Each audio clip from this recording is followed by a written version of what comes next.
Hi, welcome again to the second lecture on Hemingway, and today we are going to discuss his style.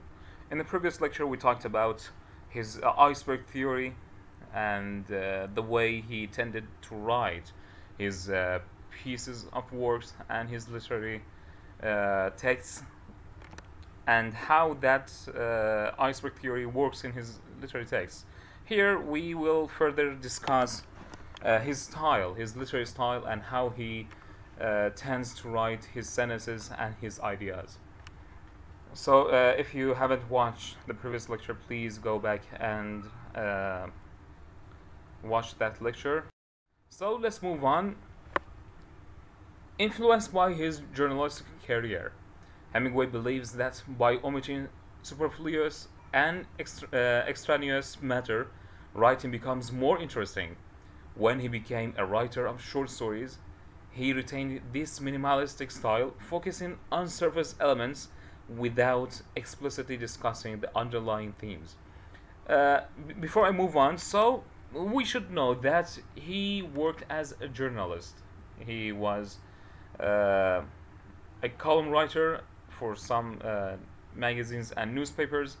So, if you read newspapers and news online, you may observe a very different style than that we in which we read in novels and short stories and literary texts. Those articles in newspapers they tend to be so vivid, short, to the point, without any details that are redundant or do not really give us a complete picture. So that style is different. That journalistic style is so different from other types of writing. For example, when you tend to write philosophy, some philosophical ideas, you should never use that journalistic style. Or when you write about, for example, history, you should not write in the same way as you write for newspapers. So, journalistic style is so different from other types of writings. Because Hemingway was a journalist, so this style affected his writings in literature and in short stories and novels. So it is called the minimalistic style. Minimalistic style, it means that you tend to be so to the point. You tend to give your ideas in a nutshell, without further elaboration. And as we have already mentioned, that he tends to avoid discussing underlying themes or details of the story. Let's continue. Hemingway believed the true meaning of a piece of writing should not be evident from the surface story. Rather, the crux of the story lies below the surface and should be allowed to shine through. So, according to Hemingway, the ideas of a short story, the ideas of a novel, the ideas of a piece of fiction, those ideas should not be available, evidence, obvious, and easy to grasp at the surface. The reader should work by himself. He should try by himself. He should try by himself and dig deep in the text. He should extract the hidden meanings. He should dive deep and try to find out the hidden meanings of the text. That's the function of the reader. So Hemingway expects different types of readers. He expects a very elite and and professional readers who have the ability to dig deep in literary texts and to find those meanings, those layered and hidden meanings. Critics such as Jackson Benson claim that his iceberg theory, also known as the theory of omission, in combination with his distinctive clarity of writing, functioned as a means to distance himself from the characters he created. This is a very tricky idea.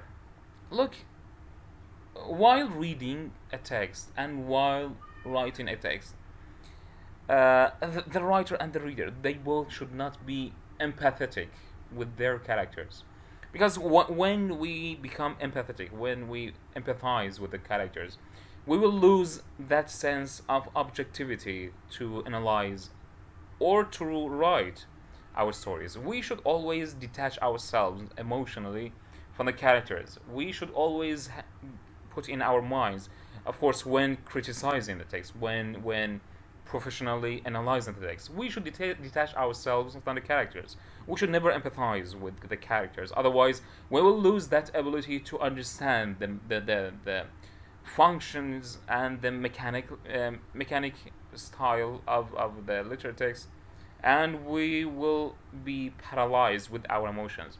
We should only be sympathetic, not empathetic. We should sympathize with them.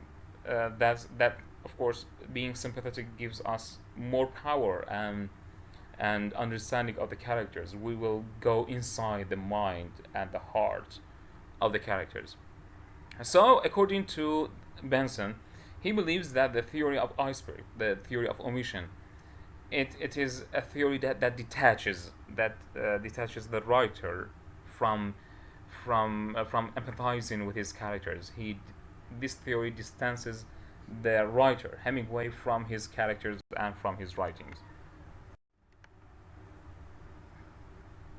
So let's see what Hemingway himself believes and knows about and expresses about his theory. Hemingway summarizes his theory as follows: if a writer of prose knows enough of what he is writing about, he may omit things that he knows, and the reader, if the writer is writing truly enough, will have a feeling of those things and strongly as though the writer has stated them. This is amazing. This is amazing. Uh, he tries to tell us that I expect certain types of readers when they read my texts. So my texts are not for everyone. I tend to write for a very specific type of readers.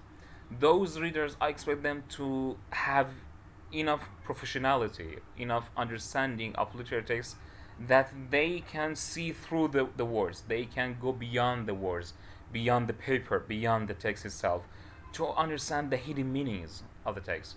Because, and of course, the same applies for the writer. The writer, if he is professional enough, if he knows how to write, he will have the ability to omit unnecessary things. He should assume that he has clever readers. He is not writing for stupid people. He is writing for clever readers. That's why, uh, in this way, he will avoid giving too much details and redundant words and sentences. Let's continue the text. The dignity of movement of an iceberg is due to only 1/8 of it being above water. A writer who omits things because he does not know them only makes hollow places in his writing. So he believes that we should, when we read his writings, when we read his short stories and novels, we should always put in our mind that the shape of the iceberg, when 1/8 of the iceberg is above the water and the rest is below the water surface. That's how the texts of Hemingway function.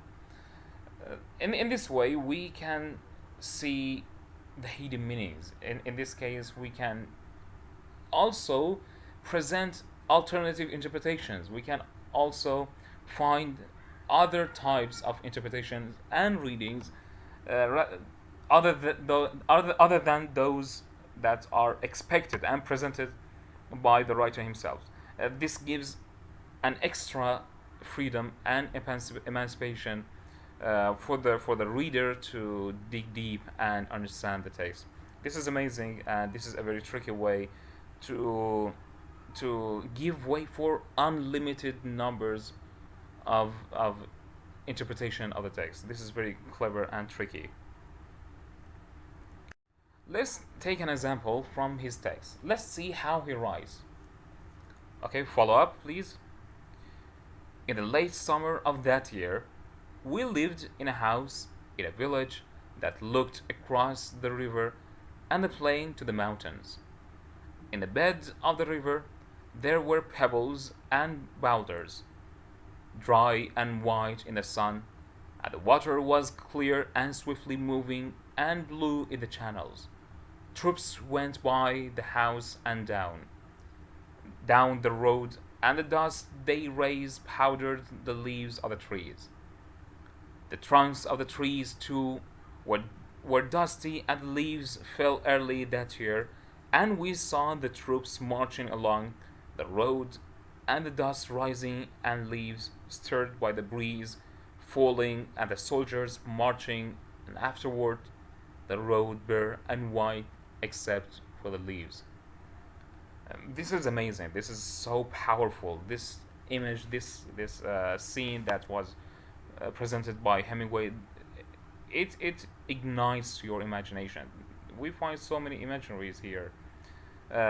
You can see things. You can smell that dust floating in the air.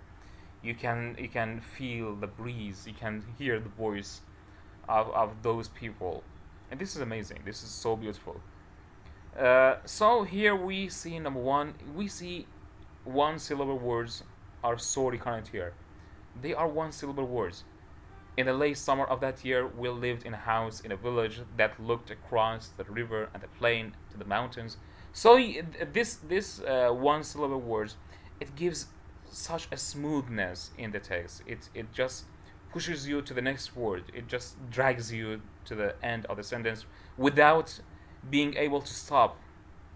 So this is number one. Number two, we see short sentences. I hope you go and read something for Faulkner, William Faulkner.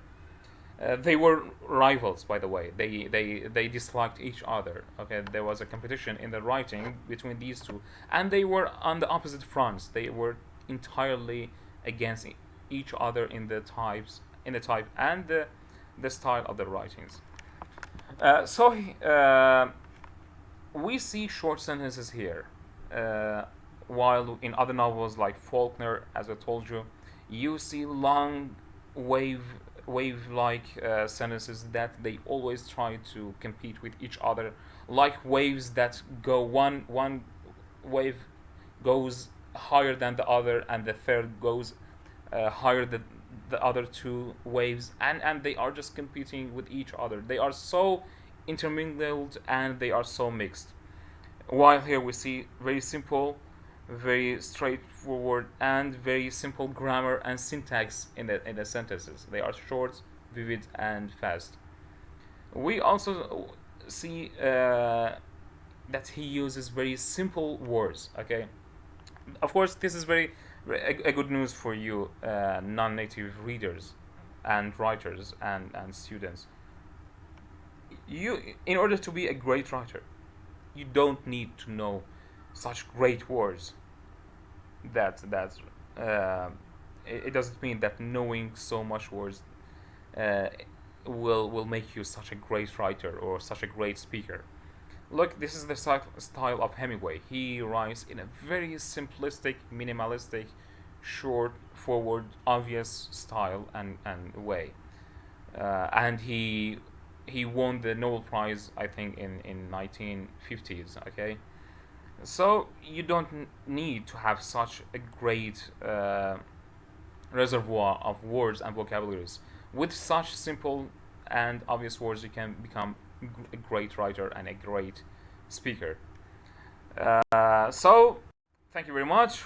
In the coming lectures, we will read more about Hemingway. So please stay tuned. Bye bye.